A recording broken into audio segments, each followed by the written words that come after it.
Okay, in this tutorial, I'm going to talk a little bit about how to construct your research questions. Now, there aren't any specific marks for the research questions, but you can't actually structure or complete this project without being very clear on them. And as a matter of fact, the establishment of the research questions is core to a successful project. Now, probably the most logical place to put your research questions is immediately after you've finished your introduction, which is why I have this as the next step. Although you will notice when you look at some of the sample projects that I've included that students approach each establishing the research questions in slightly different ways. Okay, so probably the best thing to do is actually show you a research question and how important a research question is. So if you go to the sample projects, I will start with this soils-based project on a hillside and show you how it was set up by this student. So this student had an aim, a very kind of general aim, that they were investigating variations in soil and vegetation on a Scottish hill. Okay, and they don't really tell me about what factors they're investigating or what variations. I don't even know actually which hill.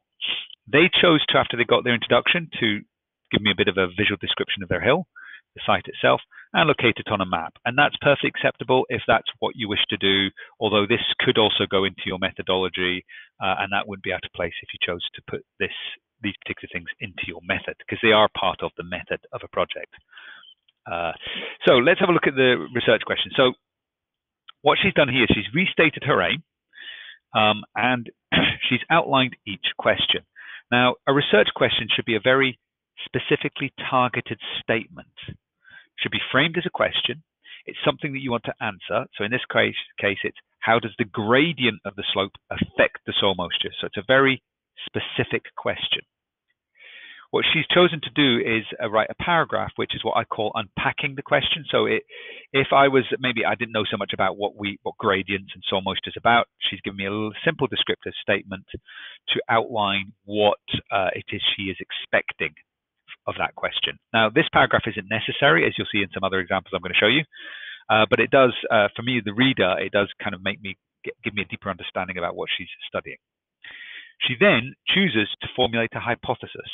Now, you do not need a hypothesis for a research question. It's not essential, but a lot of research questions do lend themselves to hypothesis. So these are what you think will happen. And if you're going to think something's going to happen, you have to base it on something. So you have to have read something that leads you to that conclusion in advance. Okay. So she has a hypothesis that she thinks that soil will be will have higher water content in flatter regions, and in high gradient areas, the soil will be drier. That's her and by setting up an hypothesis, you can then approve or disprove it when you're writing up your findings. So it makes it easier to kind of be very objective in your findings. But it's not essential, and some research questions don't lend themselves to obvious hypothesis. So you've got to be careful to when formulating a hypothesis, does this question actually lend itself to making a statement about what you believe or what you think it will happen, or not? Okay. Right. If we just have a look at some other students, because what we will quickly pick up is that there are lots of different ways. This student has set up an aim, a very general aim, with an introduction. And then they have just given me a simple research question with a simple hypothesis, but there is no unpacking of the research question. So there's no matching paragraph to tell me what this research question is about. Okay. And they've gone for 4. Now, I strongly recommend you only go with 3. I think that's only reasonable in terms of the word length.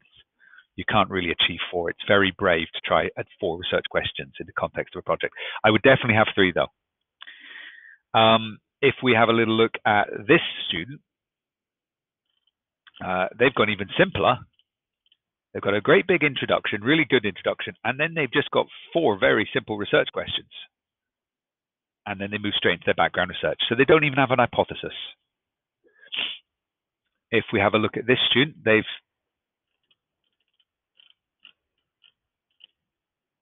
got research question hypothesis with a little bit of unpacking. So you can see as I move through the different projects that we have a range of approaches being taken to achieve this. The most important thing when you think about your research questions, if we look at this one here, is that you're very clear about how each research question is going to allow you to study something. You want to establish a question and think about, how am I going to get the data to answer that question? That's got to be an incredibly important part of the process of formulating your research question. Am I going to do surveys? How am I going to measure things? And when you look at your 3 research questions, so ignore the 4th one here. When you look at your 3, you've got to make sure that the techniques that you're planning to use to answer each of those questions are varied. You don't want to be just relying on the same technique of gathering data for every question, because one of the things the exam board will be looking at is the range of methods you use to gather your data, and they want to see a range.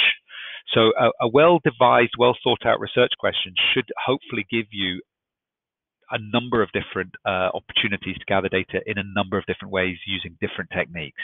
So, for example, surveying people, counting people, measuring sound levels, doing field sketches, taking photographs. They're all different techniques for acquiring data. Okay, so that concludes how to write up your research questions. Once you have completed them, hand it in for some feedback from your teacher, and then if that's all approved, you want to then copy this into the main master copy for your project.